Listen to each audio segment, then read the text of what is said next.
এ বাবাজিরা, আল্লাহওয়ালা ভাইরা, আল্লাহ বলছেন এই পৃথিবীর জমিনে আমার কিছু খাঁটি ঈমানদার ব্যক্তি আছে। জোরে বলেন। বললে হুজুর আমি খাঁটি না, 2 নম্বর বুঝবো কি করে? খাঁটি মধু দেখলে বোঝা যায় কি যায় না? যারা চেনে তারা জানে, যারা খাঁটি দুধ তারা দেখলে বুঝতে পারে। খাঁটি মুমিনের মধ্যে 5টা কাজ থাকবে। কটা? জোরে বলেন। খাঁটি মুমিন কারা? এই আয়াতটা, কোরআন হচ্ছে আয়না। কোরআন কি? আয়না। ঈমানদারদের জন্য কোরআন হলো আয়না। আয়নার সামনে দাঁড়ালে গোপ বড় হয়েছে না ছোট আছে, আমার চোখে ময়লা আছে কিনা, মুখটা পরিষ্কার হয়েছে কিনা, আমার দাড়িটা কোন দিকে ছোট কোন দিকে বড়, মাথার টুপিটা ঠিক আছে কিনা, জামাটা ঠিক আছে কিনা, আয়নার সামনে দাঁড়ালে আয়না আপনার চোখের সামনে বলে দেয়। ঠিক কোরআন হলো ঈমানদার ব্যক্তির জন্য আয়না। জোরে বলুন। সূরা আনফালের 2য় আয়াতে আমার আল্লাহ খাঁটি ঈমানদার মুমিন ব্যক্তির 5টা গুণ বলেছে। আর এই 5টা গুণ যার মধ্যে থাকবে ও হলো খাঁটি মুমিন। আর খাঁটি মুমিনদের জন্য আমার আল্লাহ জান্নাত তৈরি করে রেখেছে। জোরে বলুন। বললে হুজুর 5টা কি কি বলুন? আরবি বলে ফেলেছি, ওলামারা বুঝতে পেরেছে। আরেকবার শোনাচ্ছি, খাঁটি মুমিন কারা? ইন্নামাল মুমিনুনাল্লাযীনা ইযা যুকিরাল্লাহু ওয়াজিলাত কুলুবুহুম। আল্লাহর জমিনে খাঁটি পাকা খাঁটি ঈমানদার তারা, যখন তাদের সামনে আল্লাহর নামের কোনো উচ্চারণ হবে, আল্লাহর জিকির তাদের সামনে হবে, জিকিরের মজলিসে ঈমানদার যখন যাবে, তখন ঈমানদারের অন্তর তখন কম্পন হবে। নারায়ে তাকবীর। কোরআনের মজলিসে, জিকিরের মজলিসে আল্লাহর নাম শুনলে, আজান শুনলে, আল্লাহর কলেমার বাণী শুনলে অন্তরে যখন কম্পন সৃষ্টি হবে, তখন বুঝতে হবে আমার ঈমানটা এবারও খাঁটি ঈমান। জোরে হবে না? ফজরের আজান শুনলে যখন বিছানাটা আর শুতে মন চাইবে না, মাগরিবের আজান শুনলে যখন মসজিদে আসতে ভালো লাগবে, রমজান মাসে যখন রোজা করতে ভালো লাগবে, কোরআন শুনতে যখন ভালো লাগবে, গান শুনতে যখন খারাপ লাগবে, নিজের স্ত্রী ছেড়ে অন্য নারীর দিকে তাকালে যখন মনের মধ্যে অপরাধ অপরাধ মনে হবে, মদের বোতল হাতে নিলে নিজেকে পাপী বলে যখন মনে হবে, হারাম ইনকামের দিকে যখন হাত বাড়াতে চাইবে না, তখন বুঝতে হবে ঈমান মনের মধ্যে জায়গা করে নিয়েছে। জোরে বলো সুবহানাল্লাহ। এটা ঈমানদারের 1 নম্বর নমুনা। বললে হুজুর 2 নম্বর নমুনা কি? 2 নম্বর ওয়াইদা তুলিআত আলাইহিম আয়াতুহু যাদাতুহুম ঈমানা। আর ঈমানদার ব্যক্তি কোরআন পড়লে, কোরআন শুনলে তার ঈমান অটোমেটিক বেড়ে যাবে। ঈমান যদি বাড়াতে চাও, কোরআনের মজলিসে বসো, আলেমদের কাছে বসে কোরআন শেখো, ইমামের কাছে বসে কোরআন শেখো। ওই জলসা বেশি করে শোনো যে জলসার মধ্যে কোরআন আছে, হাদিস আছে। আমাদের জলসায় কি টান দিলে একবার বাজা টান, একটা কথা মানুষ বুঝতে পারছে না। 2025 সালে এখনো মানুষ আওয়াজ শুনে ওয়াজ শুনতে চায় না। কি আশ্চর্য! এই 10 দিন আগে আরামবাগ থানার একটা জায়গার নাম আর বলবো না, জলসায় গেছি। এই মুর্শিদাবাদ থেকে বিখ্যাত বক্তা গেছে। আমি কারোর গীবত করতে চাচ্ছি না, কিন্তু জলসাটা কোন পর্যায়ে পৌঁছে গেছে, এত জোরে চিল্লাচ্ছে, স্টেজ কাঁপতে শুরু করেছে, বয়স্ক লোকেরা কাঁপছে ঠকঠক করে, আর ওই রকম টান মাইক ছিঁড়ে ফেলে দেয়। কি রে ভাই, টান ভালো, সুর ভালো, কিন্তু সব জায়গায় সুর চুরি বলেন ভালো না। যারা প্রকৃত কোরআন হাদিসের পড়াশোনা করা আলেম, যারা এরকম আদাড়ে পাদাড়ে টান দিয়ে নিজের হাতকে বাষ্ট করে না, একবার কানে হাত দিয়ে এক কানে 12টা, আর ঘড়ি দেখার সময় নাই। কমিটি বলছে হুজুর বক্তা চলুক, এখন আরো 2 ঘন্টা চলছে। সাধারণ মানুষ শুনে বাড়িতে গিয়েছে, বিবি বলছে হ্যাঁ গো আমি ব্যস্ত ছিলাম রান্নার কাজে, আমি তো কিছু শুনতে পাই নাই, তো কি শুনে এসেছো একটা বলো। যা ওয়াজ আজকের হয়েছে, ফাটিয়ে দিয়েছে। কি ফাটিয়ে দিয়েছে ও নিজেই জানে। লুঙ্গি ফেটেছে কি পাজামা ফেটেছে বলতে পারবে, ফাটিয়ে দিয়েছে। বলে কি শুনলে একটু বলো। কি বলবো মনে নাই। তো যে জিনিস 2 ঘন্টা শুনে মনে নাই ওর চাইতে ঘুমানো ভালো। কি বুঝলেন? কথা মনে থাকবে ইনশাআল্লাহ। বাজারে দেখবেন কিছু ফেরিওয়ালা আসে আসে না, ফেরিওয়ালাদের কাছে বেশি মাল থাকে না। ওই 2-4টে হাঁড়ি 2-4টে জামা কাপড় নিয়ে হাঁড়ি নেবে গো, তখন বুঝতে হবে পাড়ায় কি এসছে। জোরে বলেন ফেরিওয়ালা। আর যাদের দোকানে মাল লাখ লাখ টাকা স্টকে আছে, গোডাউনে আছে, ওরা কোনোদিন চিল্লায়? জোরে বলেন। ওরা চুপচাপ বসে থাকবে, যার প্রয়োজন হবে সে সেখান থেকে নেবে। আমরা যারা বক্তব্য শুনি, আমরা যেন কোনো আলেমের বক্তব্য শুনি, গলাবাজ ফেরিওয়ালা থেকে দূরে থাকুন, যে কোনো মুহূর্তে আপনাকে স্লিপ অফ টাং করে দেবে। কথা মনে থাকবে ইনশাআল্লাহ। হয়তো আমার কথাটা শুনে অনেকে কষ্ট পাবেন যে হুজুর আপনি তো টান দিচ্ছেন।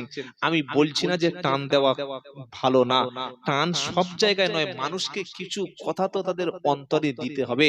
বাবাজিরা, আল্লাহর ভাইরা, আল্লাহর নবী সাল্লাল্লাহু আলাইহি ওয়াসাল্লামের সামনে আবু জেহেল এসে বলল, আবু তালেবের ডেকে বলছে এই ভাইপো কই, মুহাম্মদ সাল্লাম কই? বলে ঘরের মধ্যে।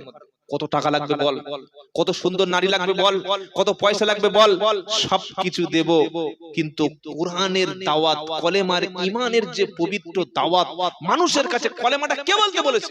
কে করে? ও ঘরে কলেমা পড়ছে পড়ুক না, ঘরে নামাজ পড়ছে পড়ুক, ঘরে কোরআন শরীফ 1000 বার পড়ুক, সারারাত পড়ুক, আমার অসুবিধা নাই, কিন্তু মানুষের সামনে যেন কোরআন শোনায় না। আবু জেহেল ভালো করে জানতো, মানুষ যদি কোরআন শোনে, ও কোরআন শুনলেই মুসলমান হবে। জোরে বলে। কোরআন সেই কিতাব যেটা সারা পৃথিবীর লোক কোরআন পাল্টাতে পারবে না, কিন্তু কোরআন শুনবে যারা মুসলমান শুধু হবে না, কোরআন শুনবে আর চোখ থেকে পানি পড়বে, আর অটোমেটিক ভালো পথে ফিরে আসবে। ওয়া ইদা সামিউ মা উনজিলা ইলার রাসূল তারা আইউনাহুম তাফিদু মিনাদ দামঈ মিম্মা আরাফু মিনাল হাক্কি ইয়াকুলুনা রাব্বানা আমান্না ফাকতুবুনা মা'আশ শাহিদিন। 7 নম্বর পারা, 1ম নম্বর পৃষ্ঠা, 1ম নম্বর লাইনের 83 নম্বর আয়াত, সূরা মাইদা। কোরআন শোনাচ্ছে ওয়া ইদা সামিউ মা উনজিলা ইলার রাসূল, ও আমার প্রিয় রাসূল, আমি আল্লাহ আপনার উপরে যে কিতাবটা নাজিল করেছি, পাঠিয়েছি, ওই কিতাব, ওই কোরআন যখন তারা শুনবে, নবী তুমি দেখতে পাবে কোরআন শোনার পরে তাদের চক্ষুটা তখন পানিতে ভিজে গেছে। নারায়ে তাকবীর।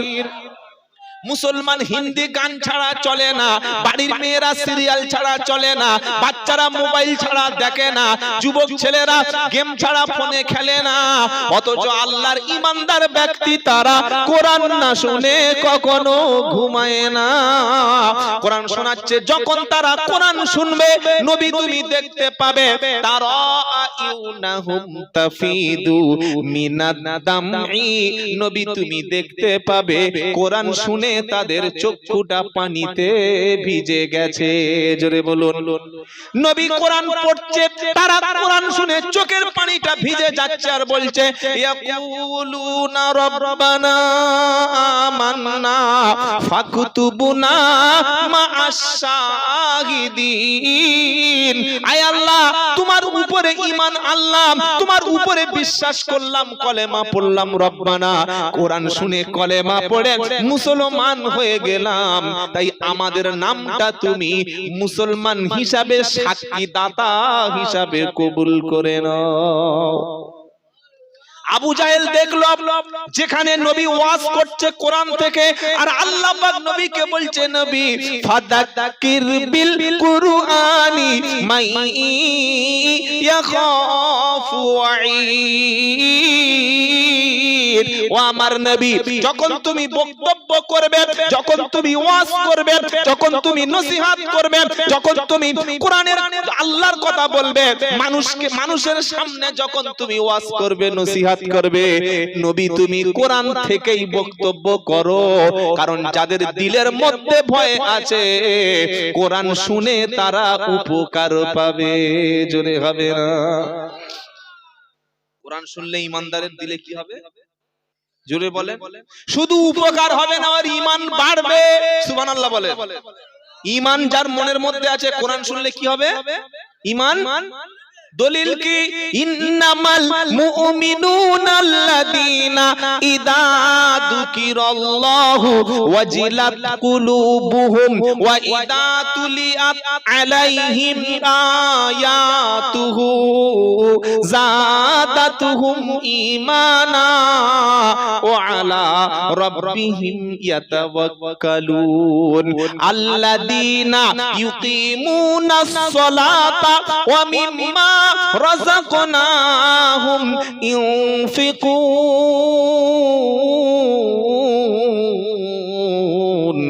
উলাইকা হুমুল মুমিনুনা হাক্কান লাহুম দারাজাতুন ইনদা রাব্বিহিম ওয়া মাগফিরাতু ওয়া রিজকুন কারীম। নারায়ে তাকবীর। 9 নম্বর পারা 15 নম্বর পৃষ্ঠা 2 নম্বর আয়াত 4 নম্বর লাইন সূরা আনফাল। কোরআন বলছে নবী আমার জমিনে কিছু স্পেশাল আমার খাঁটি বান্দা আছে। এখনো আছে না নাই?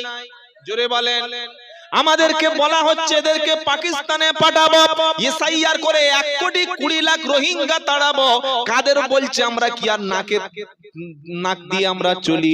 আমরা কি আর ঘাস খাই না নাকে তেল দিয়ে ঘুমাই? আমরা জানি কাদের বলছে, জানি না? জানি না? জোরে বলেন। মোল্লা তাড়াবো, অনুপ্রবেশকারীদের রুখবো, তাহলে বর্ডারে বিএসএফটা কি করতে আছে? আমরা কথা বুঝি না। আমরা মনে হয় মুসলমানরা খুব বোকা। এ বাবাজিরা, আল্লাহওয়ালা ভাইরা, যারা বলছে ভারতবর্ষের জমিনে মুসলমান থাকবে না, এরা জঙ্গি গোষ্ঠী, এরা তালিবান, এরা সাম্প্রদায়িক, এরা দাঙ্গাবাজ। পৃথিবীতে সব মুসলমানদের যদি একটা একটা করে হত্যা করে দেওয়া হয়, আমাদের লস আছে। জোরে বলেন। কারণ বাঁচলে গাজী, মরলে শহীদ, এটাই যাদের নেশা। বাঁচলে গাজী, মরলে শহীদ, এটাই যাদের নেশা।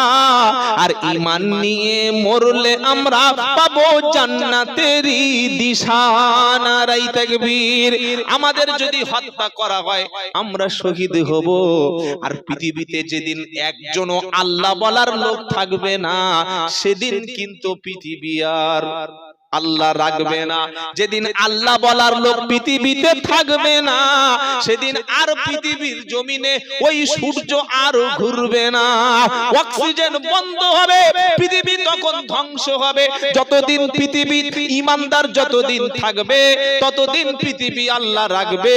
যেদিন আল্লাহ বলা লা ইলাহা ইল্লাল্লাহ এই উচ্চারণ করার লোক যেদিন থাকবে না, এই পৃথিবীর সোলার সিস্টেম, পৃথিবীর সিস্টেমটা আল্লাহ সেদিন, জোরে বলেন, রাখবে না। তাই কথা মনে থাকবে ইনশাআল্লাহ। আল্লাহ পাক শোনাচ্ছে একটা ঈমানদার মুমিনের, খাঁটি ঈমানদারের মধ্যে 5টা বৈশিষ্ট্য থাকবে।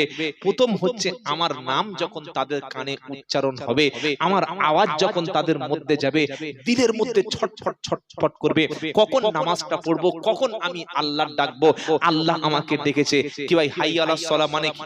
হাইয়া আলাস সালাহ, এটার মানে হচ্ছে এসো, নামাজের দিকে এসো।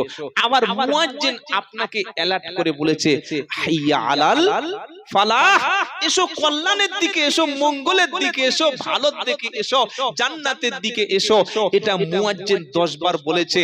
যে বান্দারা ঠান্ডার সময় কষ্ট করে ওযু করে ঘুম থেকে উঠে কাজকে একটু ছেড়ে দিয়ে আল্লাহর সামনে দিনে 5 বার হাজিরা হতে পেরেছে, কিয়ামতের দিন যেদিন মানুষ ঈমানদার হাসরের ময়দানে উঠবে, আল্লাহ বলছে যাদের সম্পর্কটা মসজিদের ছিল। আমি আব্দুল্লাহ জুবায়ের বলছি না, আল্লাহর নবীর হাদিস, সাবআতুন ইউযিল্লুহুমুল্লাহু ফি যিল্লিহি ইয়াওমা লা যিল্লা, কিয়ামতের দিন আরশের ছায়া ছাড়া যেদিন কোনো ছায়া থাকবে না, 7 শ্রেণীর মানুষকে আল্লাহ তার আরশের তলায় ছায়া দেবে, পরে জান্নাতি বানাবে। তার মধ্যে এক শ্রেণী হলো যে যার অন্তরটা আল্লাহর ঘরের সঙ্গে লেগেছিল। একবার জোরে বলুন সুবহানাল্লাহ। আমার ঘর মসজিদের সঙ্গে লেগে আছে না মোবাইলের সঙ্গে লেগে আছে? পায়খানা করছে সেখানে ফোন, ঘুমোতে ঘুমোতে ফোন। আরে বিবি আছে, বিবিকে সময় দে, বিবির দিকে তাকানোর সময় নাই, ফোনের দিকে হা করে তাকিয়ে আছে। বউ বলছে আমার না বিয়ে করে মোবাইলের বিয়ে করে শান্তি পাবে। কি বুঝলেন? সামনে মাধ্যমিক পরীক্ষা, হাতে মোবাইল নিয়ে বাচ্চারা পড়ে আছে। আপনি আপনার জওয়ান ছেলে যুবতী মেয়ের হাতে পড়াশোনা কমপ্লিট করার আগে মোবাইল ছেড়ে দিয়েছেন, মানে আপনি তাদেরকে মানুষের রাস্তা থেকে সরিয়ে দিচ্ছেন। আমি আপনাকেই বলছি, আপনি নিজের বাড়িটাকে নিজে কন্ট্রোল করতে শিখুন, নিজের ঘরটাকে নিজে কন্ট্রোল করতে শিখুন। এই মোবাইল যদি আপনার সন্তানের হাতে এত ব্যাপকভাবে তারা ব্যবহার করে, 10 বছর পরে শিক্ষিত মানুষ পাওয়া যাবে না, কাজের লোক পাওয়া যাবে না, সমাজে শিক্ষা বলে কি জিনিস থাকবে না। তখন ওই মোবাইল নিয়ে আজকের বসে আছে, আর কাল 10 বছর পরে কানা হয়ে সবকটা আই হসপিটালের সামনে বসে থাকবে। কথা মনে থাকবে ইনশাআল্লাহ। আল্লাহ আমাদের প্রত্যেকের যেন মোবাইলের ফিতনা থেকে হেফাজত করার তৌফিক দান করুন, আল্লাহুম্মা আমিন। ঈমানদার ব্যক্তির দ্বিতীয় নমুনা কি? ওয়া ইদা তুলিআতু আলাইহিম আয়াতুহু যাদাতুহুম ঈমানা। ঈমানদার মুমিন ব্যক্তি আমার কোরআন যখন শুনবে আমার উপরে, তখন তাদের ঈমান অটোমেটিক বেড়ে যাবে। সুবহানাল্লাহ বলে। 3 নম্বর খাঁটি ঈমানদার মুমিনের নমুনা কি? ওয়া আলা রাব্বিহিম ইয়াতাওয়াক্কালুন। খাঁটি মুমিন শুধুমাত্র এক আল্লাহর উপরে তারা তাওয়াক্কুল করবে। জোরে হবে না সুবহানাল্লাহ? সংখ্যায় কম হবে কিন্তু আল্লাহ রাস্তায় ছাড়বে না। খাঁটি ঈমানদার ব্যক্তি পৃথিবীতে কারোর উপরে ভরসা করে না। ঈমানদার খাঁটি ব্যক্তি শুধুমাত্র আল্লাহর উপরে তাওয়াক্কুল করে। আর আল্লাহর উপরে তাওয়াক্কুল করে যারা, আল্লাহ বলছে আমাকে ভয় করবে যারা, আমার উপরে তাওয়াক্কুল করবে যারা, ওরা যদি বিপদে পড়ে যায়, আমি আল্লাহ আমার উপরে ভরসাকারী ব্যক্তিকে কঠিন বিপদ থেকে বাঁচিয়ে দেব। বললে হুজুর নগদ নমুনা দেখাবো, নগদ নমুনা দেখাবো। নবী ইব্রাহিম আলাইহিস সালাম কলেমার কথা বলেছিল মানুষদেরকে জাহান্নাম থেকে বাঁচানোর জন্য। যখন বলল 400 বছর রাজত্ব করার পরে নমরুদ দেখলো ইব্রাহিম নবীর কথা লোক শুনে সকলে তার দলে চলে যাচ্ছে। নমরুদও বলল ইব্রাহিমকে ঠেকাতে হবে। জনগণকে বলল কাঠ সংগ্রহ করো, আগুনে পোড়াবো। কাকে? নবীকে। কোন নবী? ইব্রাহিম আলাইহিস সালাম। অত সহজে জান্নাত নয় ভাই। ইব্রাহিম নবীকে কাঠ সংগ্রহ করা হলো, আর কাঠের উপরে এত বেশি আগুন প্রজ্বলিত করা হলো, আগুনে ফেলে দেওয়া হবে। ইব্রাহিম আলাইহিস সালামের দুটো হাত এইভাবে বেঁধে দেওয়া হলো, কাঠের সঙ্গে বেঁধে দিয়ে ঘোরাতে শুরু করলো। এবার ঘোরাতে ঘোরাতে আগুনের মধ্যে ফেলে দেবে। ইব্রাহিম নবী কি জানতেন যে আগুন তার জন্য ফুল বাগান হবে? তিনি জানতেন না। জিবরাইল এসে বলল ইব্রাহিম একবার আমার কাছে বলো, এই আগুন থেকে বাঁচিয়ে নেব। নবী ইব্রাহিম বললে খবরদার ডিস্টার্ব করো না, সরে যাও, আমি এখন ফাইনাল পরীক্ষা দিচ্ছি। আল্লাহ আমাকে ইমতিহান নিচ্ছে, এক্সাম নিচ্ছে। পরীক্ষার সময় কোনো ডিস্টার্ব করো না। আমি যদি আগুনে পুড়ে যাই, আগুনে যদি ছাই হয়ে যাই, আমার আল্লাহ যদি খুশি হয়, আমার মতো ইব্রাহিম 1000 বার আগুনে পুড়তে রাজি আছে। জোরে বলো সুবহানাল্লাহ। আমাদের বাড়িতে সমস্যা হলে আমাদের নেতা নেত্রী দাদা উমুক ভাই উমুক ব্যক্তি কিছু হলে আগে ইমাম সাহেবের ফোন করে হুজুর ঠিক করে দাও, দোয়া করে দাও। কিন্তু ইমানদার ব্যক্তি যার মনের মধ্যে ঈমান তৈরি হয়ে গেছে, ইমাম সাহেবের কাছে আগে ফোন করবে না, আগে কোনো নেতাকে ডাকবে না, পৃথিবীর কোন ব্যক্তিকে ডাকার আগে ইমানদার ব্যক্তি আগে ওযু করে 2 রাকাত নামাজ পড়বে। আর নামাজের পাটিতে গিয়ে এমন ভাবে আল্লাহকে ডাকবে, ওই বিপদ থেকে অটোমেটিকলি আল্লাহ তাকে রেস্কিউ টিম পাঠিয়ে বাঁচাবে। জোরে বলুন সুবহানাল্লাহ। বললে হুজুর ইমানদার ব্যক্তি বিপদে পড়লে ইমাম সাহেবের কাছে গিয়ে পায়ে পড়ে কাঁদে না, নেতার কাছে বলে না, আগে নামাজ পড়ে কোথায় লেখা আছে বার করো। তো কোরআন শোনাচ্ছে, ইয়া আইয়ুহাল্লাযীনা আমানুস্তাঈনু বিস-সাবরি ওয়াস-সালাহ ইন্নাল্লাহা মা'আস-সাবিরিন। দ্বিতীয় পারা, দ্বিতীয় পৃষ্ঠা, দ্বিতীয় সূরা, 13 নম্বর লাইন, সূরা বাকারা। কোরআন শোনাচ্ছে, ইয়া আইয়ুহাল্লাযীনা আমানুস্তাঈনু বিস-সাবরি ওয়াস-সালাহ। ও ঈমানদার, ও মুসলমান ঈমানওয়ালা, তুমি যখন বিপদে পড়বে, কোন রকমের ঝামেলায় যখন ফেঁসে যাবে, আগে তোমার কথা কারোর কাছে শেয়ার করবে না, কাউকে বলে নিজের সিক্রেট ব্যাপারটা কাউকে তুমি জানাবে না। তুমি ওযু করবে, নামাজের পাটিটা পাতবে। যে কোনো সময় নামাজ পড়া যায়, খালি 3টি সময় ছাড়া। কটা সময় বলেন? যখন সূর্য উঠছে ওই সময় নামাজ পড়া কয়েক মিনিট হারাম। সূর্য যখন মাথার উপরে আছে সেই সময় কয়েক মিনিট নামাজ পড়া হারাম। আর সূর্য যখন ডুবে যাচ্ছে, অস্তমিত হচ্ছে, ওই সময় কয়েক মিনিট নামাজ পড়া হারাম। এছাড়া রাত 3টের সময়, 12টার সময়, 1টার সময়, সকালবেলা, বিকালবেলা, সন্ধ্যাবেলা, রাত্রিবেলা, ইভিনিং হোক, মর্নিং হোক, আর আফটারনুন হোক, যখন তুমি আমাকে ডাকবে, আমি আল্লাহ বলছি, আমানুস্তাঈনু বিস-সাবরি ওয়াস-সালাহ। ওই ঈমানদার ব্যক্তি বিপদ ঝামেলায় পড়ে কোনোদিন টেনশন করবে না, ডিপ্রেশন করবে না, একটু সবর করবে, সবর করবে, সবর করবে, ধৈর্য ধরবে। আর আমানুস্তাঈনু বিস-সাবরি ওয়াস-সালাহ, নামাজের মাধ্যমে তুমি আমি আল্লাহ আমারও ডাক দেবে। নারায়ে তাকবীর। কিসের মাধ্যমে ডাকবো? নামাজের মাধ্যমে ডাকবে। সিজদায় পড়ে কাঁদবে, মসজিদে এসে কাঁদবে, নামাজের পাটিতে কেঁদে দেখো, ভাগ্য পাল্টে যাবে। কারণ আমি আল্লাহ শুনিয়েছি, ইন্নাল্লাহা মা'আস-সাবিরিন, নিশ্চয়ই আমি আল্লাহ সবরকারী ব্যক্তির সাথে আছি।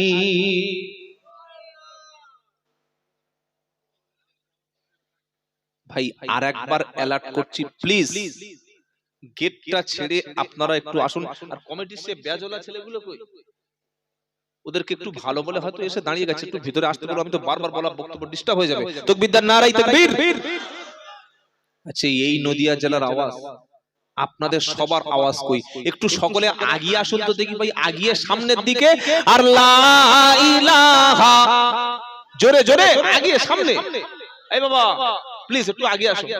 লা ইলাহা ইল্লাল্লাহ, লা ইলাহা, লা ইলাহা ইল্লাল্লাহ,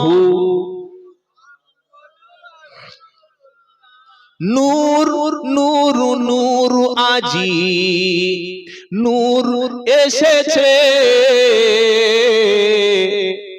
আমিনার কোলে আজি ফুল ফুটেছে। একবার জোরে হবে না সুবহানাল্লাহ? মুহাম্মদ সাল্লাল্লাহু আলাইহি সাল্লামের ঘর কিন্তু ছাদের ঘর ছিল না, টাইলস ছিল না, এরকম বর্তমান যুগের বিউটিফাই মডিফাই ঘর ছিল না। ঘরটা ছিল কুঁড়ে ঘর, ছোট্ট ঝুপড়ি। আল্লাহর নবীর আগমনে ঘরটা পুরো আলোকিত হয়ে গেল। সুবহানাল্লাহ। এখন সকলে বলার দরকার নেই, সেই ডিসেম্বর মাস পড়লে, ঠান্ডা পড়লে বলবেন, জোরে বলেন। নবীর আলোয় ঘরটা কি হলো?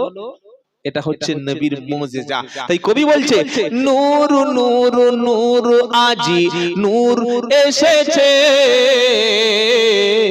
আমিনার কোলে আজি ফুল ফুটেছে। আয় আয় কে দেখিবি নূরের মালা,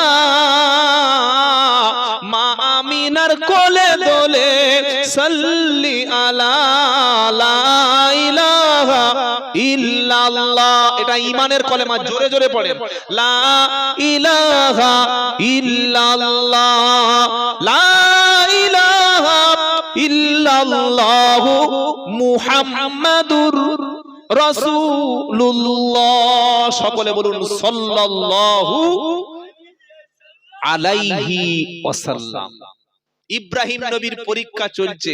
ঈমান যার বেশি, পরীক্ষা তার বেশি। যার যত ঈমান বেশি তার বিপদটা তত বেশি হবে, লিখে রেখে দেন। যে যত বেশি নামাজ পড়বে, যত বেশি আল্লাহর ডাকবে, যত বেশি নবীর সুন্নাত মানবে, নবীর মুহাব্বত দিলে থাকবে, আল্লাহ দুনিয়ায় তত বেশি বিপদে তাকে ফেলে দেখবে যে সত্যিকার অর্থে লোকটা ঈমানদার কিনা। সুদ খাবেন, ঘুষ খাবেন, জিনা করবেন, মদ খাবেন, নামাজ কাজা করবেন, কোনো বিপদ হবে না। তখন বলছে তোরা নামাজ পড়ে দেখছিস কি কঠিন বিপদ, আর আমি তো ভালো আছি। আল্লাহ বলছে এমনি এমনি তোকে আমি দুনিয়াতে ছেড়ে দিয়ে রেখেছি, দেখবো কতদূর যেতে পারিস। কুরবানির গরু যখন লোক কেনে তখন ভালোবাসে না, বাসে না? গা ধোয়ায়, সাবান মাখায়, শ্যাম্পু মাখায়, কি বুঝলেন? মাঝে মাঝে মশা মাছি তেড়ে দেয়, গলায় ফুলের মালা দিয়ে ওকে পাড়ায় ঘোরায়। কেন? আর কয়েকদিন পরে তোকে খাবো, কয়েকদিন পরে খাবো, তাই তোকে ভালোবাসছি। আল্লাহ বলছে আমি মুশরিক, কাফের, ইহুদি ওদের জন্য দুনিয়ায় ছেড়ে দিয়েছি। যা খুশি খা, যেখানে পারিস যা, যা খুশি বল, কিচ্ছু বলবো না। খেয়ে যা, পরে যা, মেখে যা, ভণ্ডামি করে যা, শয়তানি করে যা, মরবি আর ধরবো। কি করে মরবে আর ধরবে। আর আমাদের কষ্ট হলেও দুনিয়াতে সবর করতে হবে। ইব্রাহিম নবীর পরীক্ষা শুরু হয়ে গেল। উপরে তুলেছে, এইবার ছেড়ে দেবে। নিচে কি? আগুন। সুবহানাল্লাহ। একবারও বলছেন না যে আল্লাহ আমি পুড়ে গেলে কি হবে। আমরা তাহলে কেঁদে মরে যেতাম। কি গো, আমরা কাঁদতাম যে আল্লাহ বাঁচিয়ে না, আমি নবী আর তুমি নবীর আগুনে পোড়াবে। আল্লাহ ঠিক হচ্ছে, বলি না একটু বিপদ হলে আল্লাহ আমার কি হয়, আল্লাহ আল্লাহ তোমার বিচার করছে। খবরদার এমন কথা কোনোদিন বলবেন না, আল্লাহর বিচার নাই, আল্লাহ আমাকে দেখতে পায় না, আল্লাহ আমার ঠিক করেনি, আল্লাহ এরকম বললে ঈমান চলে যাবে। মনে থাকবে ইনশাআল্লাহ। ইব্রাহিম নবীকে আগুনে ফেলে দেওয়া হবে, আর কয়েক মুহূর্তের মধ্যে ছাই হয়ে যাবে। আল্লাহ দেখলেন আমার ইব্রাহিম পরীক্ষায় পাস হয়ে গেছে, কারণ ঈমানদার ব্যক্তির দ্বিতীয় কোয়ালিটি হলো ওয়া আলা রাব্বিহিম ইয়াতাওয়াক্কালুন। ঈমানদার ব্যক্তি সর্ব অবস্থায় আল্লাহর উপরে ভরসা করে। জোরে বলুন সুবহানাল্লাহ। এই আগুনে পুড়বে, উপর থেকে ছেড়ে দেওয়া হচ্ছে। এবার আমার আল্লাহ দেখলেন ঈমানের পরীক্ষায় ইব্রাহিম নবী পাস। এবার ডাইরেক্ট আল্লাহ পাক আগুনের উপরে একটা নোটিশ জারি করে দিচ্ছে। জোরে হবে না? নোটিশটা কি? পারা নাম্বার 17 সূরার নাম আম্বিয়া, আয়াত নাম্বার 69, লাইন নাম্বার 12। আল্লাহ পাক বলছে ইয়া নারু কুনি বারদাও ওয়া সালামান আলা ইব্রাহিম। সকলে বলেন কি সুন্দর দোয়া। ইয়া নারু কুনি বারদাও ওয়া সালামান আলা ইব্রাহিম। ও আগুন, ইয়া নার, হে আগুন, কুনি হয়ে যাও, বারদাও ঠান্ডা, ও সালামা ঠান্ডা এবং শান্তিদায়ক। আল্লাহ যদি বলতেন শুধু কুনি বারদা আলা ইব্রাহিম, তাহলে আগুনটা ঠান্ডা হয়ে ফ্রিজ হয়ে বরফ হয়ে ডিপ ফ্রিজের মতো ইব্রাহিম নবী জমে যেতেন। কিন্তু আল্লাহ শব্দ চয়ন কত স্মার্ট দেখেন। আল্লাহ দুটো শব্দ ব্যবহার করছেন। কি বলছেন? কুনি বারদাও, কুনি বারদাও ওয়া সালামা। আল্লাহ আমার ইব্রাহিমের আগুন, আমার ইব্রাহিমের জন্য তুমি ঠান্ডা হও। কেমন ঠান্ডা? ওয়া সালামা, কমফোর্টেবল। মানুষ যেমন এসি ঘরে থাকে, টেম্পারেচার কন্ট্রোলে যেমন থাকে, খুব গরম না খুব ঠান্ডা না, যেমন সইবে তেমন চাইবে। আমার আল্লাহ বলছে আগুন রে, আমার ইব্রাহিমের জন্য তুমি শান্তিদায়ক ঠান্ডা হয়ে যাও। একদিন, দুদিন, 3 দিন না। ইব্রাহিম নবীকে যখন আগুনে ফেলা হলো, আগুন তখন ফুলের বাগান হয়ে গেল। 40 দিন নবী ইব্রাহিম আগুনের মধ্যে এইভাবে ছিল। কমিটির লোক বলছে আব্দুল্লাহ জুবায়ের খুব ভালো বক্তব্য করলো তো ইব্রাহিম নবীর নিয়ে, আচ্ছা এই মালটার কেরাম ইমান একটু পরীক্ষা করে দেখি। বিরিয়ানি রান্না হচ্ছে, তাবারক হচ্ছে তো, তাবারকের হাঁড়িটা সরিয়ে নিয়ে কালো যে গনগন গনগনে আগুন, বললে হুজুর একটু চলুন ওখানে একটু দাঁড়াবেন, বলে আমাকে দুটো হাত আর দুটো পা যদি ধরে নিয়ে আর ওই বিরিয়ানির হাঁড়িটা সরিয়ে দিয়ে আর ওর উপর যদি আমাকে বসিয়ে দেয়, থাকবে তো? কথা বলো না, হ্যাঁ থাকবে? তখন বলে বাবা তোর টাকার দরকার নাই, আমি চলে যাচ্ছি। কি বুঝলেন? তো ইব্রাহিম নবীর মতো ঈমান যদি কোন মুসলমান আজও তৈরি করে, আল্লাহ পাক বলছেন আজও আল্লাহ পাক তার জন্য আগুনের এই জায়গাটা ফুলের বাগানও করে দিতে পারে। সুবহানাল্লাহ বলেন। ঈমানদার ব্যক্তির 3 নম্বর গুণ কি বললাম? আল্লাহর উপরে ভরসা থাকবে। কোন সরকারের উপরে নয়, কোন ব্যক্তির উপরে নয়, কোন হুজুরের উপরে নয়, কোন নেতার উপরে নয়, ইমাম সাহেবের উপরে নয়, একমাত্র খালিস নিয়ত থেকে অন্তর থেকে যে আল্লাহর উপরেই ভরসা করবে, আল্লাহ বলছে ও বিপদে পড়ার আগে ফেরেশতা গিয়ে ওকে তুলে নিয়ে আসবে। জোরে বলুন সুবহানাল্লাহ। আল্লাহর নবীর বিরুদ্ধে চক্রান্ত হলো, রাত্রে বেলা যুক্তি হলো, বিশ্ব নবীকে হত্যা করে দেওয়া হবে। বিশ্ব নবী ঘুমিয়ে আছে, হঠাৎ করে জিবরাইল এসে বললেন নবী আপনি ঘুমিয়ে থাকলে হবে না, ওরা আপনাকে হত্যা করে দেবে। আল্লাহর নবী রাত্রে বেলা বার হয়ে চলে গেল মদিনার দিকে। আল্লাহ পাকের নবী যখন বার হলো, চতুর্দিকে দুশমনগুলো দাঁড়িয়ে ছিল। নবী কোরআনের একটা আয়াত পড়ে সূরা ইয়াসিনের বালিতে ফু দিয়ে ওদের দিকে ছুড়ে দিল। আল্লাহ তাআলা বালিটা নিয়ে সমস্ত কাফের মুশরিকদের চোখে দিল, আর সেই সুযোগে বিশ্ব নবী মক্কা থেকে মদিনার দিকে চলে গেল। আল্লাহর উপরে ভরসা করুন, আল্লাহর উপরে ঈমান রাখুন, ইনশাআল্লাহ বিপদ যে আল্লাহ দেবেন সেই আল্লাহ বাঁচাবেন। একবার জোরে হবে না সুবহানাল্লাহ? আজ থেকে অন্তর সাফ করুন, যদি কোনো বিপদ হয় সবর করব, ধৈর্য ধরব, বলবো তো বলবো আল্লাহর কাছে, কাঁদবো তো কাঁদবো আল্লাহর কাছে, চাইবো তো চাইবো আল্লাহর কাছে। আর পৃথিবীর কোন ব্যক্তির কাছে, কোন ব্যক্তির সামনে মাথা নিচু করব না, কারোর কাছে হাত পাতবো না, কারোর কাছে ছোট হব না, কারোর কাছে ভিক্ষা করব না, কারোর পায়ে ধরবো না, খালি 2 রাকাত নামাজ পড়বো, আল্লাহকে কেঁদে বলবো আল্লাহ বিপদ দিয়েছো তুমি, মুসিবত দিয়েছো তুমি, টেনশন দিয়েছো তুমি, কষ্ট দিয়েছো তুমি, মামলা হয়েছে তোমার পক্ষ থেকে, এটার হাত থেকে তুমি আমাকে বাঁচিয়ে নাও। আল্লাহ সাড়া দেবে কি দেবে না? জোরে বলে। আমরা তো চাইতে পারি না। কবি কি বলছে? খোদা তোমার ডাকতে পারি না, ডাকার মতো ডাকলে খোদা কেমনে শুনে না। হুজুর 500 টাকা নাও, দোয়া করে দাও। এটা দোয়া? তো ভাড়া হলো 500 টাকা নিয়ে হুজুর দোয়া করলো। আরে ভাই আপনার মনের কষ্টটা, আপনার সংসারের কষ্টটা, আপনার বিবির মুসিবতটা, আপনার বাচ্চার টেনশনটা ইমাম সাহেব 500 টাকা বলতে পারবে পুরোপুরি হবে? আপনি নিজে আল্লাহকে কাঁদুন আর সেজদায় গিয়ে বলুন ইনশাআল্লাহ। যারা আল্লাহ ওয়ালা হয়, যারা ওলি হয়েছেন, যারা আল্লাহর নৈকট্য অর্জন করেছেন, তাহাজ্জুদ ছাড়া সেজদা ছাড়া কোনোদিন আল্লাহর কাছে যাওয়া, নামাজ নেই, রোজা নেই, পাক্কা বেনামাজি, বাড়িতে মিলাদ দিয়ে বলছে কই হুজুর কোনো লাভ হলো না তো, আমার বিপদ গেল না তো, আমার মেয়ের রোগটা সারলো না তো। আরে আমি নিজেই যদি শয়তান হই তো আমার জন্য দোয়া করে কি হবে? বাবাজিরা, আল্লাহর ভাইরা, আল্লাহর উপরে ভরসা 3 নম্বর ঈমানের দাবি। বলুন সুবহানাল্লাহ। 4 নম্বর আল্লাযীনা ইউকিমুনাস সালাতা। খাঁটি ঈমানদার, খাঁটি মুমিনের 4 নম্বর কোয়ালিটি হলো খাঁটি মুমিন কখনো নামাজ কাজা করে না। খাঁটি মুমিন 5 ওয়াক্ত নামাজও পড়বে। জোরে হবে না? মসজিদ কমিটি যারা থাকবে তারা নামাজি না বেনামাজি? আমাদের মসজিদগুলিতে পয়সাওয়ালা, টাকাওয়ালা, চাকরিওয়ালা, কোটি কোটি টাকার মালিক, তাদের দিয়েছে মসজিদ কমিটিতে চালাতে। সেক্রেটারি, 30 বছরের সেক্রেটারি, ইমাম চলে গেছে বাড়িতে, বললে আজান দাও, বললে আজান কি রে? কি বলে আজান দেয় রে? কি বলে আজান দেয় রে? হ্যাঁ, আসরের সময় আজান দিচ্ছে, সালাতু খায়রুল মিনাল নাউল, আসরের সময় চালাচ্ছে। কি বুঝলেন? 30 বছরের সেক্রেটারি, 40 বছরের ক্যাশিয়ার, মুখে দাড়ি নাই, বুঝলেন? 40 বছরের মসজিদে ক্যাশিয়ার, মুখে দাড়ি নাই, এর মসজিদের পদে থাকার যোগ্যতা আছে?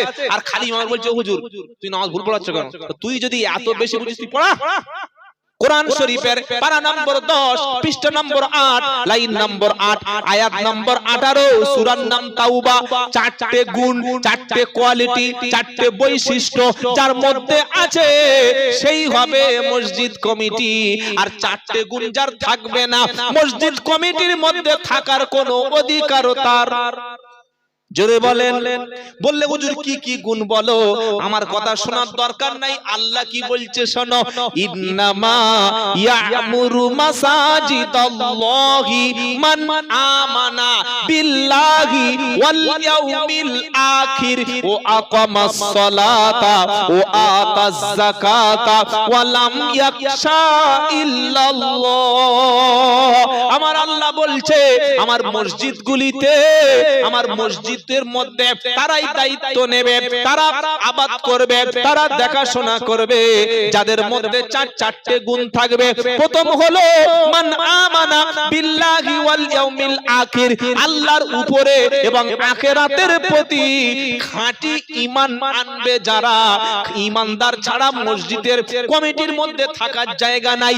সকালবেলা লটারির টিকিট আর সন্ধ্যাবেলা মসজিদ কমিটি সুদের ব্যবসা করে, বউকে বন্ধনে পাঠায়। কাঁচা সুদখোর যদি মসজিদ কমিটিতে থাকে, ও গ্রামে ইমাম কখনো এক সপ্তাহের বেশি থাকবে না। কাঁচা সুদখোর হজ করে এসেছে, আলহাজ সুদখোর হাজি। কি বুঝলে?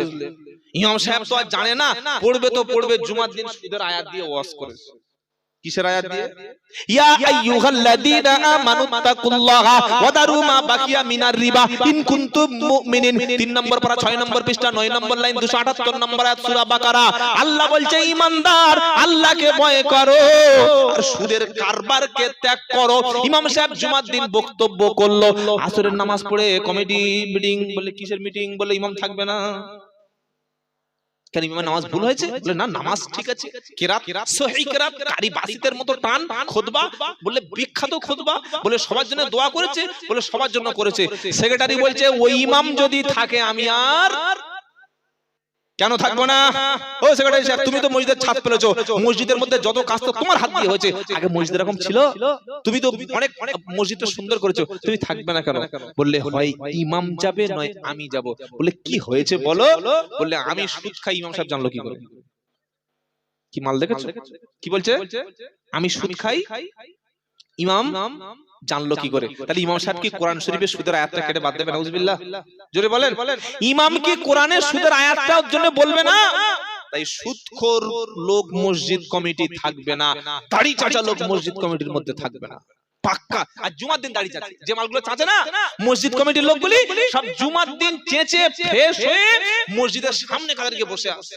ইমামের যদি পাছা থেকে কোনোদিন হাওয়া বার হয়ে যায়, ইমামের ওযু যদি নষ্ট হয়, ইমাম বার হয়ে এসে পিছনে এসে আছে, তাকে সামনে দেবে না? দেবে না? এই জোরে বলে, এই মাসআলা জানেন না? ইমাম যদি আনফরচুনেটলি ওযুটা নষ্ট হয়ে যায়, ইমামের পিছনে যিনি আছেন সেই ব্যক্তিকে ইমামের কাতারে দাঁড় করে দিয়ে তিনি লাইন থেকে বার হয়ে যাবেন। এখন যে ইমামের পিছনে দাঁড়িয়েছে, ওর হাত ধরে টানলে ও তো হাওয়া বার হয়ে আরেকজনের হাত ধরে টানা শুরু করবে। একে মসজিদ কমিটি রাখা যাবে? জোরে বলেন। চারটে গুণ থাকবে। প্রথম হলো ঈমানওয়ালা, 2 নম্বর ওয়াকামাস সালাত, নামাজ কায়েমকারী ব্যক্তি, নামাজি ব্যক্তি। ইমাম চলে গেলে মাগরিবের নামাজটা পড়াতে পারে যারা, ইশার নামাজ, ফজরের নামাজ পড়াতে পারে যারা, মসজিদ কমিটিতে থাকবে। মনে থাকবে, বেনামাজি মসজিদ কমিটির রাখবেন না, তাহলে মসজিদ চলবে না। 3 নম্বর ওয়াতাজ যাকাত, যাকাত দেনেওয়ালা মসজিদ কমিটির সদস্য যারা, তাদের মধ্যে যদি পয়সাওয়ালা টাকাওয়ালা হয়, ও যেন যাকাত দেয়।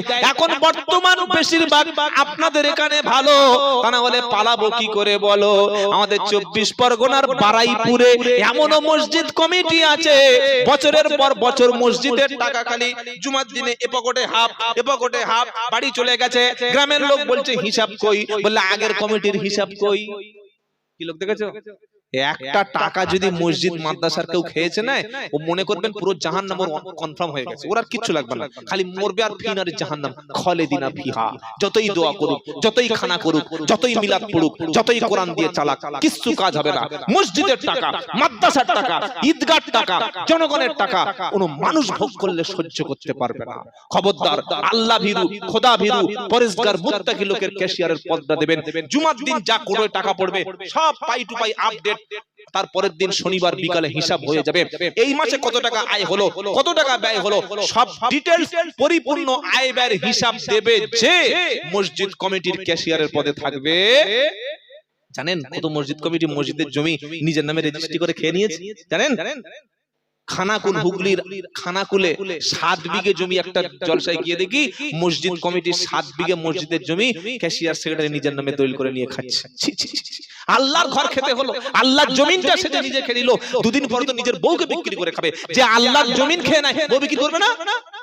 আল্লাহ যেন পরেশগার খোদাবিরু ব্যক্তিদের মসজিদ কমিটি থাকার জায়গা দেয়। 4 নম্বর হলো ওয়ালাম ইয়াকশা ইল্লাল্লাহ, আর মসজিদ কমিটির মধ্যে যারা থাকবে আল্লাহ ছাড়া পৃথিবীর অন্য কোন ব্যক্তিকে ভয়, জোরে বলেন ভয় করবে কার?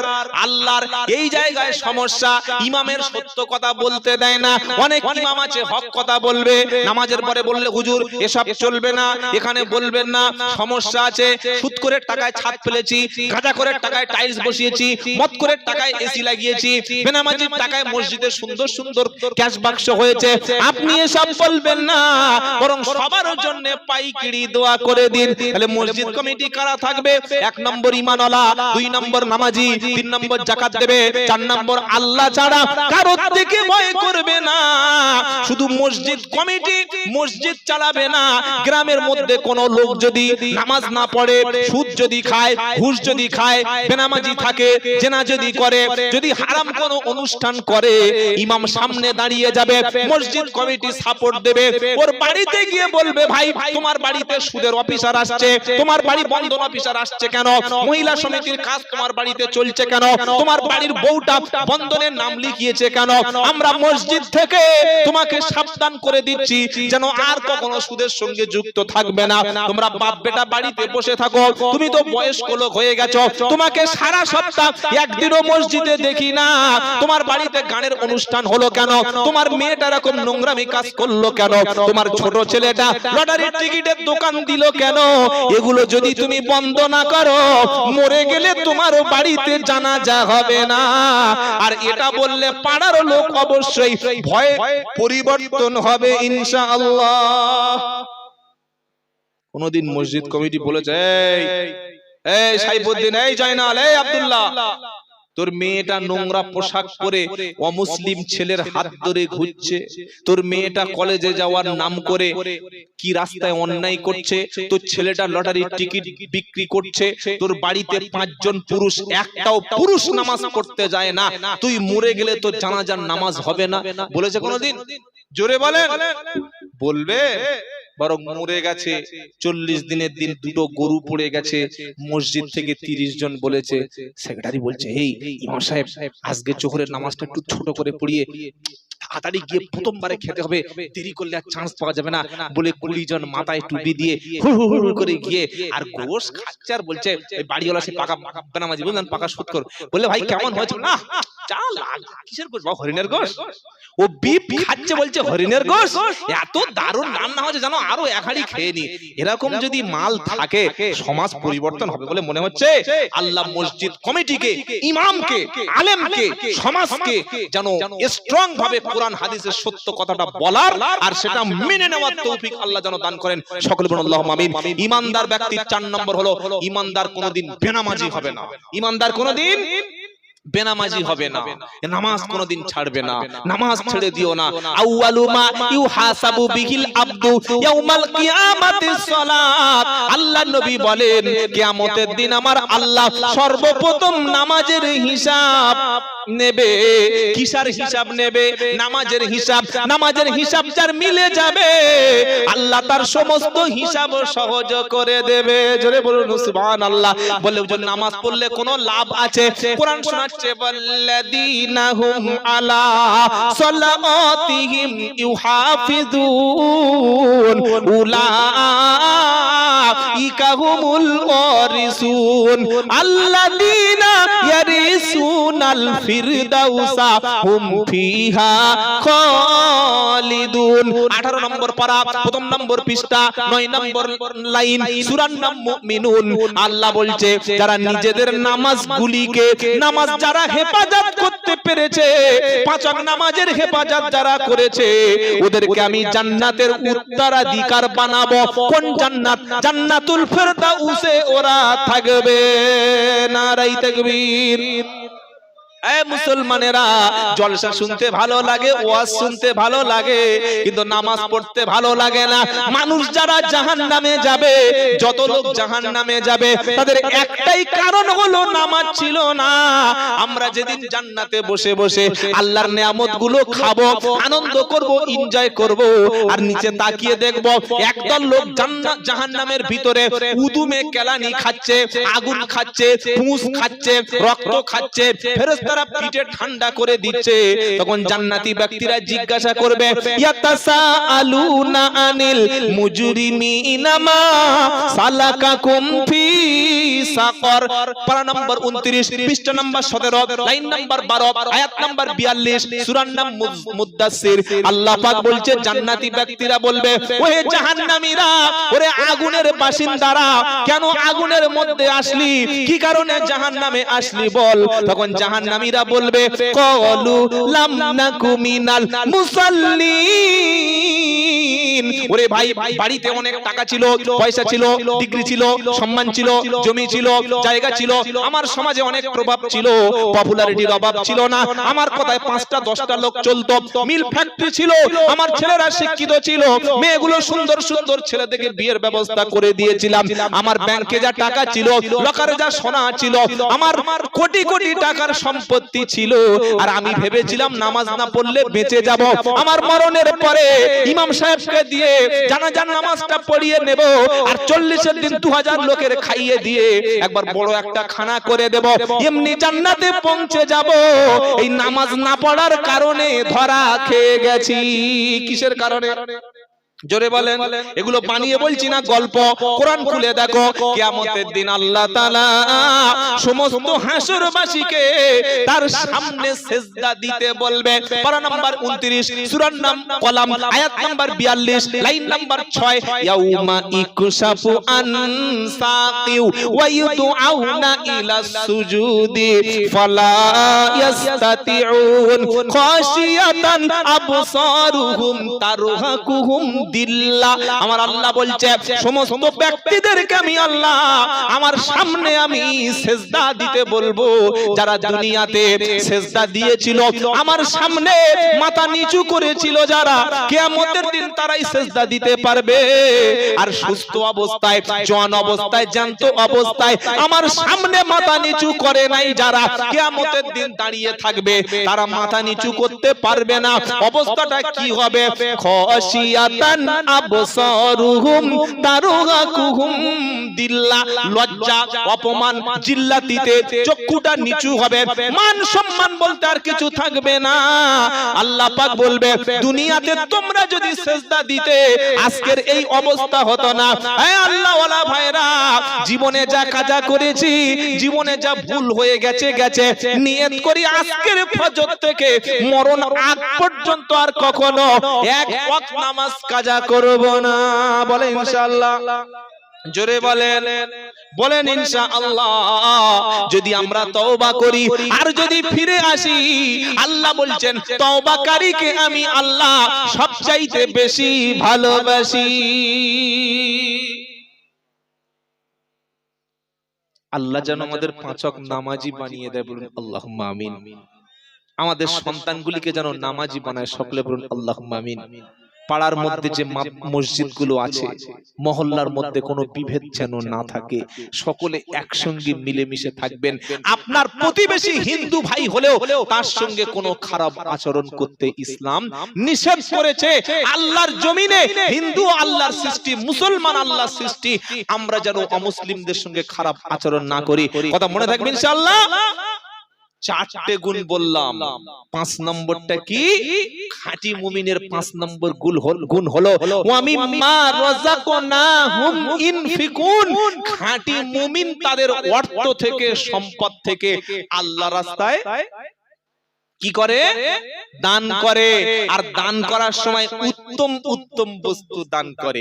ইয়া আইয়ুহাল্লাযীনা আমানু আনফিকু মিন তাইয়্যিবাতি ওয়া মিম্মা কাসাবতুম মিন তাইয়্যিবাতি ওয়া মিম্মা আখরাজনাকুম মিনাল আরদ ওয়ালা তায়াম্মামুল খাবিসা মিনহু তুনফিকুন। এই আয়াতটা কখন নাজিল হলো?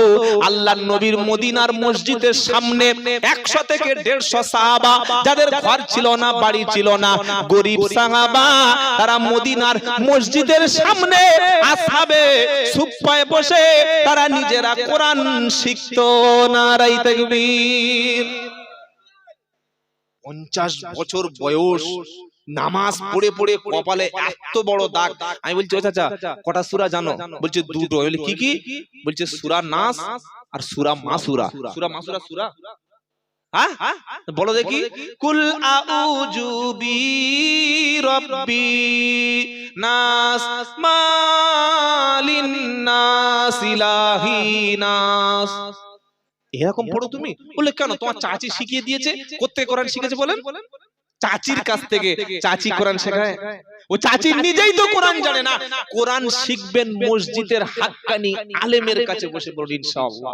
যারা কোরআন পড়তে পারে, কোরআনের কারি যারা সহি করে কোরআন শিখতে পারে, তার কাছ থেকে কোরআন শিখবেন। চাচির কাছ থেকে কোরআন শিখেছেন ভালো কথা, কিন্তু আমার কোরআনের উচ্চারণটা ঠিক হচ্ছে কিনা ওটা কোরআন পড়তে যারা জানে তাদের জিজ্ঞাসা করার দরকার ছিল। ছিল না? ছিল না? খালি বলছে আল্লাহ গফুরুর রহিম রহমানুর রহিম। ভাই জলসায় বসেছি, ইনশাআল্লাহ সব মাফ হয়ে যাবে। আরে মাফ হওয়ার ক্যাটাগরি নামটা তো আগে পড়তে হবে। তাই যোগ্য ইমাম, এত সুন্দর মসজিদ মানে নিশ্চয়ই যোগ্য ইমাম আছে। কি বুঝলেন? লক্ষ লক্ষ কোটি কোটি টাকা খরচ করে মসজিদ করেছেন। ইমাম সাহেবের কাছে মাগরিবের নামাজের পরে অন্তত 5টা মিনিট বসে একটা করে আয়াত ঠিক করে নেবেন। যদি লজ্জা লাগে, আপনার বাড়িতে চা খাওয়ার নাম করে ইমামকে ডেকে নিয়ে যে দোয়াগুলো, দরুদগুলো, মাসুরাগুলো, আয়াতগুলো, তেলাওয়াতগুলো, তাসবিহগুলো, জিকিরগুলো জানা আছে, এগুলি আল্লাহর কোরআনের সঙ্গে একবার মিলিয়ে নেবেন। যদি সঠিক হয় তো নামাজ কবুল হবে, আর যদি ভুল অবস্থায় নামাজ পড়ে কবরে চলে যান, নামাজ কোরআন ভুল হলে ও নামাজ কবুল হবে। সব জানতা হনুমান এদিকে কিছু জানে না। চায়ের দোকানে বসে বলছে সব জানি সব জানি। তো বলছে দোয়া কুনুতটা বলো। বলছে ওইটা জানি না। আত্তাহিয়াতুটা বলো। বলে ভুলে গেছি। আত্তাহিয়াতুকেও ভুলে, তার মানে আমার নামাজেই পড়ে না। আমি নামাজ পড়ছি আমাদের এলাকায় একটা মসজিদে, এবার পাশে নামাজ পড়লে একটা লোক যদি দোয়া দরুদ মাসুরা পড়ে বা কোনো দোয়া পড়ে, তার ঠোঁট নড়বে কি নড়বে না? আরে ভাই আমি যতই ধ্যানে থাকি, পাশের লোকের ঠোঁট নড়বে, বুঝতে পারছো না? দেখি এরকম করছে, মুখ নড়ে না, ঠোঁট নড়ে না, কিছু নড়ে না, চুপচাপ বসে কেউটো সাপ নাকি রে, গোখরো সাপ, ফোঁস ফোঁস করতে ছোবল মারবে নাকি রে? একটাও দোয়া পড়ে না। কি গো দোয়া? সালাফির বলছে দোয়া পড়ো না? জানি না গো। জানো না? না জানাটা অপরাধ না, কিন্তু শিখবো না, শিখতে চাইবো না। ইমাম সাহেবের কাছে আমি ছোট হবো? আমাদের ইমাম সাহেবের কাছে আমি বসবো? এইটা হচ্ছে গোঁড়ামি, এইটা হচ্ছে ভণ্ডামি, এইটা হচ্ছে বদমাইশি। আমার হাঁটুর বয়সের ছেলেও যদি একজন শিক্ষিত হয়, জ্ঞানী হয়, এডুকেটেড হয়, আলেম হয়, আর ওই সাবজেক্টটা, ওই বিষয়টা যদি আমি না জানি, আমার সন্তানের বয়সের শিক্ষক হলেও, আলেম হলেও, ইমাম হলেও আমি শিখে তবে কবরে যাব বলি ইনশাআল্লাহ। শিখে কবরে যাব বলেন ইনশাআল্লাহ। 5 নম্বর নমুনা কি? আল্লাহর উপরে আল্লাহর রাস্তায় দান করা। তো আল্লাহর নবীর মদিনার মসজিদে কয়েক শত সাহাবা তারা বসে বসে কোরআন শিখছেন। সুবহানাল্লাহ বলেন। আর তাদের মধ্যে অনেক গরিব সাহাবা ছিল, ওই মদিনার শরীফের খেজুরের বাগান থেকে অনেক মানুষ খেজুরগুলো এনে আর ওই সাহাবাদের জন্য এরকম ওই মদিনার মসজিদে এরকম ঝুলিয়ে ঝুলিয়ে দিয়ে যেত। আমাদের এই খেজুর না, বড় বড় দামি দামি হাজার হাজার টাকা দামের এরকম মোটা মোটা খেজুর, 3-4 পিস খেয়ে আর এক গ্লাস পানি খেলে এখন 5-6 ঘন্টা মোটামুটি চলে যাবে, বুঝলেন। ভালো ভালো খেজুর কিছু সাহাবা দিয়ে যেত, আর কিছু মুসলমান ছিল একটু বদমাইশি করে, এই ভালো মালগুলো দান করবি, খারাপ যেগুলো পচা কম দামি বা শুকিয়ে গেছে ওই মালগুলো দিয়ে চালিয়ে দে, ওগুলো দিয়ে মদিনার মসজিদে দিয়ে চলে যেত। আল্লাহ পাক বলছেন কি আশ্চর্য হলো, এরা ভালো ভালো খেজুরগুলো বাড়িতে রেখে দিয়ে আর খারাপ খেজুরগুলো আল্লাহ ওয়ালাদের জন্য, আল্লাহর মেহমানদের জন্য, কোরআন শিখছে যারা, দ্বীন শিখছে যারা, আল্লাহর ঘরে বসে আল্লাহর ডাকছে যারা, তাদের খেজুরগুলো খারাপ দিচ্ছে কেন? আল্লাহ পাক সাথে সাথে ঈমানদারদের ডেকে বলেন, ঈমানদাররা, ইয়া আইয়ুহাল্লাযীনা আমানু আনফিকু মিন তাইয়্যিবাতি মা কাসাবতুম ওয়া মিম্মা আখরাজনা লাকুম মিনাল আরদ। ঈমানদাররা, জমিন থেকে যেদিন তোমরা ফসলগুলো তুলবে সেগুলি আল্লাহ রাস্তায় দেবে, আর ফসলের মধ্যে খাবারের মধ্যে উত্তম বস্তু যেটা সেটাই তুমি আল্লাহ রাস্তায় দান করবে। আবার আল্লাহ পাক বলছে 4 নম্বর পারা 1 নম্বর পৃষ্ঠা 1 নম্বর লাইন 92 নম্বর আয়াত সূরা আল ইমরান, লান তানালুল বিররা হাত্তা তুনফিকু মিম্মা তুহিব্বুন। তোমরা অতক্ষণ পর্যন্ত আল্লাহর পেয়ারা হবে না, অতক্ষণ পর্যন্ত তোমরা আল্লাহর প্রিয় পাত্র হতে পারবে না, যতক্ষণ তোমাদের প্রিয় বস্তুটা আল্লাহ রাস্তায় দান করবে না। যখন দান করবেন সবচেয়ে উত্তম যেটা, সবচেয়ে উৎকৃষ্ট যেটা, যেটা আপনার মনের মতো পছন্দ মতো, যেটা আপনি নিজে খান, যে পোশাকটা আপনি নিজে পরেন, যেটা আপনার চোখে সবচাইতে ভালো, ওইটা আপনি এতিম মিসকিন ফকিরকে দেবেন, ইনশাআল্লাহ আল্লাহ আপনার সম্মান আর মর্যাদা বাড়িয়ে দেবে। জোরে বলেন নারায়ে তাকবীর। খাঁটি মুমিনের কটা গুণ বলেছি? 1 নম্বর, আল্লাহর নাম শুনলে অন্তর কাঁপবে। 2 নম্বর, কোরআন পড়লে ঈমান বাড়বে। 3 নম্বর, আল্লাহর উপরে ভরসা করবে। 4 নম্বর হলো নামাজ কাজা করবে না, নামাজ কায়েম করবে। আর 5 নম্বর হলো তাদের অর্থ সম্পদ টাকা থেকে ইতিম মিসকিন দরিদ্র গরিবকে দান করবে। এমন কি নিজের প্রতিবেশী যদি কোনো হিন্দু হয় তাকেও দিলে সওয়াব আছে। নারায়ে তাকবীর। এই 5টি কাজ যারা করবে, কোরআন শোনাচ্ছে উলা ইকাহুমুল মুমিনুনা হাক্কা, ওরাই হলো খাঁটি মুমিন। সুবহানাল্লাহ বলেন। এই 5টি কাজ যারা করবে তারা কি? খাঁটি মুমিন। উলা ইকাহুমুল মুমিনুনা হাক্কা, ওরা হলো খাঁটি মুমিন। একবার সুবহানাল্লাহ বলেন।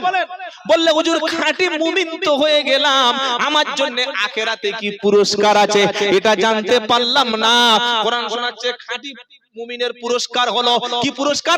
লাহুম মাগফিরাতু ওয়া আজরুন কাবীর। আমি আল্লাহ আমার পক্ষ থেকে মুমিনদের জন্য রয়েছে ক্ষমা এবং তাদের জন্য রয়েছে মহা পুরস্কার। সুবহানাল্লাহ বলেন। এখন মহা পুরস্কারটা কি?